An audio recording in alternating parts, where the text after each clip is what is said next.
mereka tidak lagi menjadi semacam penjara suci sebagaimana awal tadi Yang kita dulu, bicarakan. Jadi berlomba-lomba menjual fasilitas Kiai. Nah, apakah itu bisa dikatakan kapitalisme di dunia pesantren? Pendidikan pesantren itu karena yang disasar adalah karakter, maka infrastruktur yang dibangun adalah infrastruktur untuk pendidikan karakter itu. Dan tradisional itu biasa untuk saling berdebat. Memang dibiasakan. Kalau berbeda pendapat itu dibiasakan. Boleh berargumentasi, itu boleh. Gitu. Silahkan, yang penting punya argumentasi.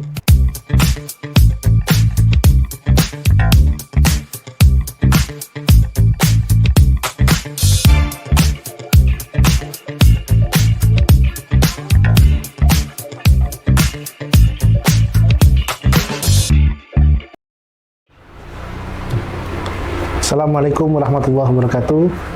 Teman-teman sekalian, kita jumpa lagi di acara Sami Sareng, Sam Bineker Santai Abareng. Hari ini kita kedatangan tamu yang cukup spesial. Beliau adalah pengasuh pondok pesantren tertua, salah satu pondok pesantren tertua di Kabupaten Sumeneb, yaitu Kiai Haji Muhammad Salahuddin Waris, atau yang lebih akrab dikenal dengan sebutan Ramama. Assalamualaikum, Yai. Waalaikumsalam warahmatullahi wabarakatuh. Apa kabar, Yai? Alhamdulillah sehat. Teman-teman sekalian, Ramama ini orang yang cukup spesial di kalangan pesantren. Beliau sudah sangat terkenal, dan kita hari ini akan mengulas, berdiskusi sedikit banyak tentang mulai dari kehidupan di pesantren, bagaimana konsep pendidikan pesantren, hingga tentunya politik yang tidak bisa dilepaskan dan Ramama ini dari konteks politik. Mungkin Kiai bisa diceritakan masa kecil Kiai, dari lahir, kemudian sekolah SD sampai dengan pondok, sampai dengan sekolahnya. Saya lahir, tumbuh besar di sini, di pesantren.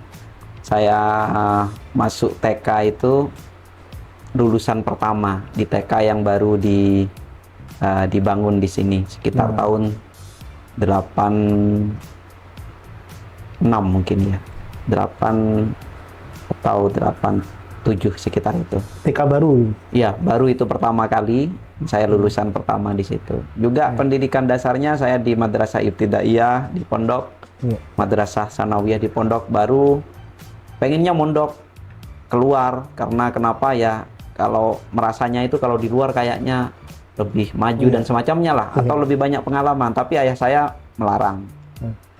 Nanti saja.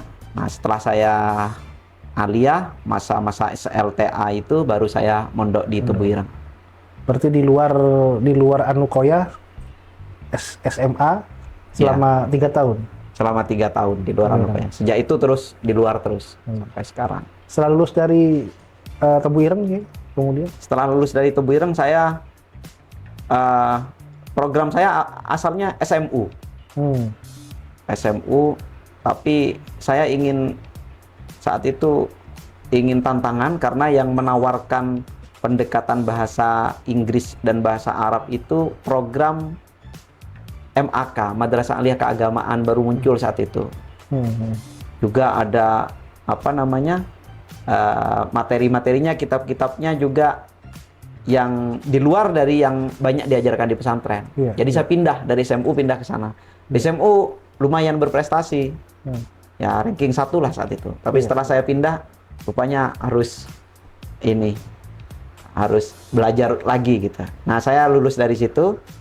Saya rencananya untuk melanjutkan pendidikan keagamaan lagi di Arab Saudi, tapi akhirnya ke Kairo di Mesir.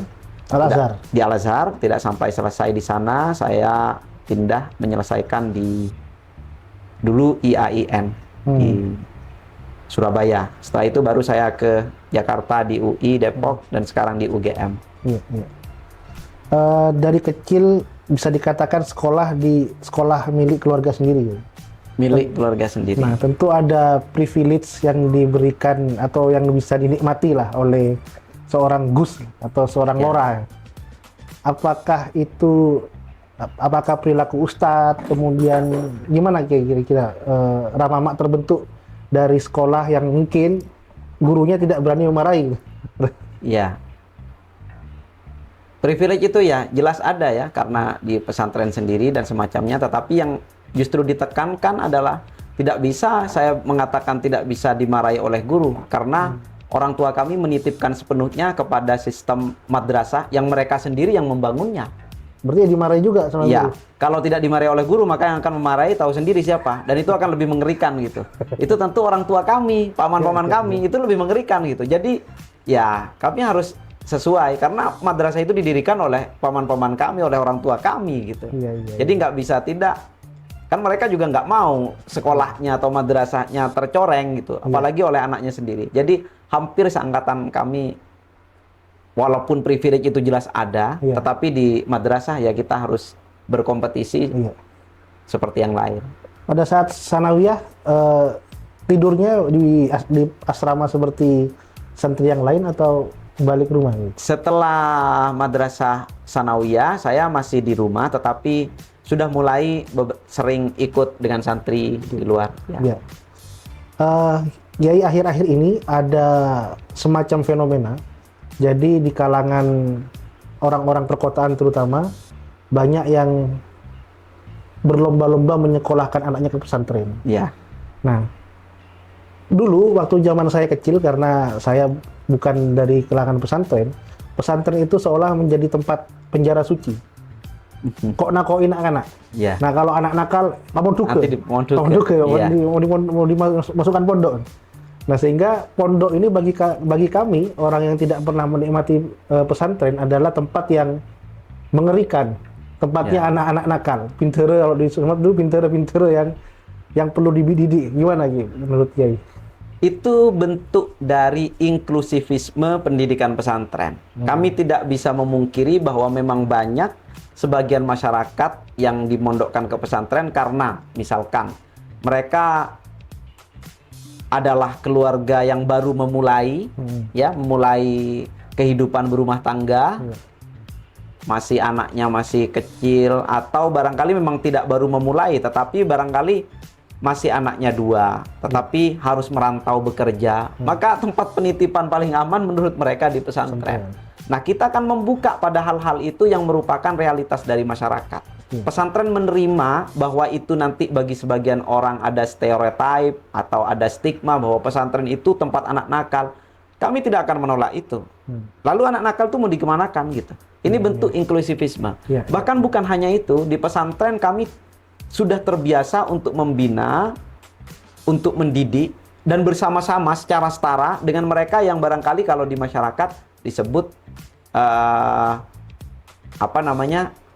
memiliki kemampuan yang berbeda atau difabel. Di kami selama dia masih bisa mengikuti seperti yang di sini, walaupun fasilitas kami tidak selalu memadai, tidak selalu bisa untuk mengakomodir beberapa kebutuhan, tapi selama mereka memang mau, itu diterima saja, tidak ada masalah. Dan itu menunjukkan bukti inklusivisme. Jadi kami bukan sekolah elit yang orang yang mau masuk harus punya latar belakang ekonomi tertentu, privilege tertentu, tidak. Nah, iya. Menarik ya terkait dengan pesantren elit tadi. Dan sekarang karena di banyak tempat, termasuk orang-orang Sumeneb ini, orang-orang yang berkecukupan dari sisi materi, itu menyekolahkan anaknya ke pesantren. Tapi pesantren yang terkenal dengan bayarnya mahal, menjual fasilitas, si anak itu tidak dibebani untuk mencuci baju, tidak dibebani untuk kora-kora piring, jadi semua sudah ada, dan andalannya adalah hafalan juz. Semakin banyak hafalan juz, maka dianggap sebagai keberhasilan. Menurut Kiai seperti apa? Tidak bisa dipungkiri bahwa orientasi masyarakat itu memang kepada bentuk-bentuk material. Baik itu bentuk material simbolik seperti ijazah. Bayangkan kalau anaknya seorang hafiz Al-Quran, itu suatu yang tertentu lah, itu membanggakan gitu. Lebih dari itu juga mereka menginginkan hal-hal simbolik lainnya. Makanya arahnya memang ke material itu. Sekarang yang kita rasakan ada seperti itu. Saya pikir beberapa lembaga pendidikan termasuk pesantren mungkin mengakomodir orientasi-orientasi itu. Gitu. Nah, sementara kami yang berpegang mewarisi dari pesantren dari orang tua, karena ini kami bukan pendiri dari pesantren ini, tentu nilai-nilai itu nilai-nilai lama, istilahnya nilai-nilai konah, al-atiq, itu yang konah, itu yang dijaga oleh kami gitu. Tentu berbeda orientasinya karena kami menginginkan sederhananya itu kan kami beragama, kemudian juga pendidikan agama kan untuk berbahagia di dunia dan akhirat. Itu saja gitu konsepnya. Jadi konsep pesantren dari An-Nuqayyah ini masih memegang teguh beberapa pakem-pakem yang dahulu, tradisi yang ada, dan untuk fasilitas juga seperti apa gitu? Apakah juga ada fasilitas kalau di tempat yang lain ada gridnya? Jadi pesantren grid, misalnya saya mau anak saya disekolahkan di grid A, maka ruangannya AC, satu kamar hanya 4 orang, kamar mandi dalam. Itu di sini ada juga gitu? Di sini tidak, di sini tentu semuanya saling belajar. Yang tua harus menunjukkan keteladanan kepada yang muda belajar dari yang tua. Kalau ada masalah, barangkali sebagian dari problem sosial itu ya sudah terlatih di sini. Biasa, pesantren kita tidak perlu untuk menutup-nutupi. Di pesantren ada masalah-masalah sebagaimana masalah-masalah di masyarakat, di sosial kita. Seperti itu. Jadi kita tidak mengklasifikasi. Kalau kita justru membuat situasinya seperti itu mungkin beranjak jauh dari pendidikan yang dimaksud. Artinya kalau di situ yang dalam tanda petik yang mampu bayar mahal, yang mendapatkan fasilitas tertentu, maka jangan-jangan arahnya tidak melulu pendidikan, tapi kepada orientasi yang lain selain itu gitu. Nah, ketika pesantren sekarang beberapa pesantren, tapi orang menyebut karena sudah beberapa lah pondok pesantren di Jawa itu, mereka tidak lagi menjadi semacam penjara suci sebagaimana awal tadi yang kita bicarakan. Jadi berlomba-lomba menjual fasilitas gitu. Nah, apakah itu bisa dikatakan kapitalisme di dunia pesantren? Saya menyebutnya ada seperti tadi, saya tidak akan masuk ke term itu, tapi bahwa ada orientasi material, baik itu dari masyarakat, karena pesantren itu juga kadang-kadang mengakomodir orientasi itu. Gitu. Jadi mengakomodir orientasi material. Apakah materialnya itu berbentuk dengan kapitalisme barangkali? Ya kalau mereka sudah terbiasa dengan konsumerisme, maka mereka akan bergantung pada pola perekonomian yang nanti bersifat kapitalistik, bisa jadi. Saya tidak akan masuk ke arah sana gitu, tapi bahwa ada orientasi material itu dan semakin kuat mungkin itu terjadi di mana-mana gitu. Ini kritik juga terhadap dunia pesantren gitu. Yang kami rasakan juga seolah-olah kita sudah tidak belajar. Kalau dulu kan di An-Nuqayyah untuk menjadi santrinya Kiai Ilyas. Jadi kalau sekarang orang-orang melihat ke pondok pesantren A, tidak melihat siapa kiainya, tapi fasilitas apa yang diberikan, kemudian hafalan yang ditawarkan segala macam, itu yang terjadi di masyarakat. Ya, jadi yang kalau saya mengistilahkannya kan begini. Jadi pendidikan pesantren itu karena yang disasar adalah karakter. Maka infrastruktur yang dibangun adalah infrastruktur untuk pendidikan karakter itu. Itu berbeda dengan pendidikan lain, misalkan kedokteran. Maka harus ada perangkat-perangkat, prasarana dan sarana kedokteran yang lengkap. Atau orientasi di dalam bidang lain. Tapi kalau karakter kan tidak butuh. Yang penting ada guru, ada murid, selesai. Apapun bisa dijadikan sebagai sarana pendidikan. Yang penting ada gurunya, ada muridnya, dan sama-sama mau, begitu sudah. Gitu. Jadi tidak perlu, ya mungkin kita butuh untuk semakin memperbaiki fasilitas, itu jelas.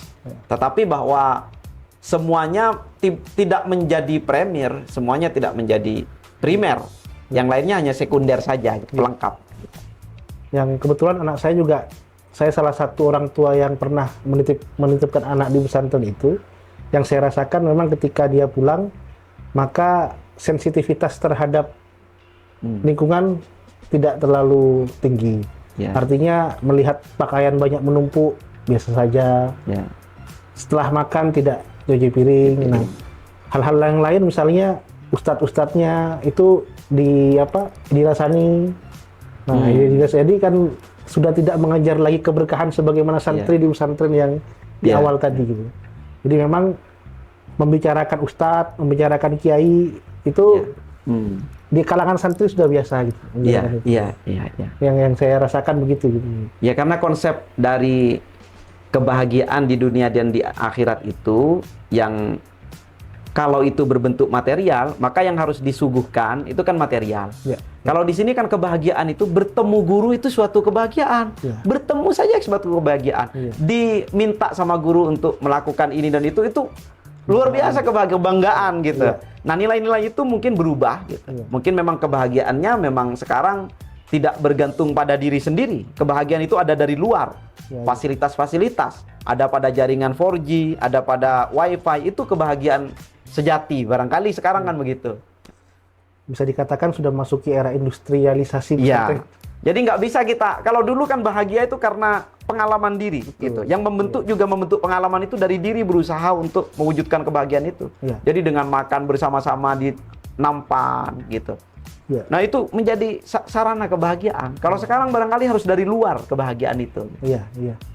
Terakhir Ki, terkait dengan pesantren, pada saat kan di pesantren tempat anak saya dulu memang boleh bawa handphone, tapi pada saat Sabtu Minggu, suatu waktu dia pulang ke rumah, saya coba cek handphonenya, ternyata luar biasa.